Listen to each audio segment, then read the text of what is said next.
State score through మనకి ఇలాంటి కోర్సుల్లో ప్రవేశాలు ఉంటాయి. అలాగే ప్రభుత్వ నిధులతో ఫైనాన్షియల్ అసిస్టెన్స్ తో పాటు స్కాలర్షిప్స్ కూడా అందించబడతాయి. ఈ స్కాలర్షిప్ వివరాలు చూసుకుంటే గనక పీజీ స్థాయిలో మనకి ఒక రకమైన స్కాలర్షిప్ అమౌంట్ అనేది లభిస్తుంది. ఆ తర్వాత పిహెచ్డి లెవెల్లో ఇంకో రకంగా అందిస్తుంది. సో ఈ మాస్టర్ డిగ్రీలో చూసుకుంటే గనక ఎంటెక్ అండ్ మాస్టర్స్ కి సంబంధించిన ప్రతి కోర్సుల్లోనూ మనకి నెలకు 12,400 వరకు అందుతుంది. ఈ 22 నెలల్లో ప్రతి నెల మనకి ఈ స్కాలర్షిప్ అమౌంట్ అనేది లభిస్తుంది. సో ఇది పీజీ లెవెల్లోకి అందుతుంది అనమాట. సో ఈ పీజీ లెవెల్లో కూడా గేట్ అండ్ జీపాట్ ఈ నిబంధనల ప్రకారం మనకి ఈ స్కాలర్షిప్ అమౌంట్ అనేది లభిస్తుంది.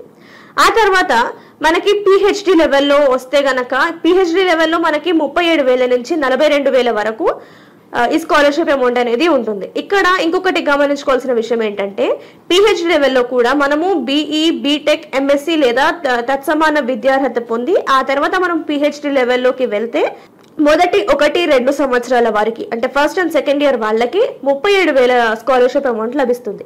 ఆ తర్వాత 3 నుంచి 5 ఏళ్ల వారికి మాత్రం 42,000 స్కాలర్షిప్ అమౌంట్ అనేది లభిస్తుంది.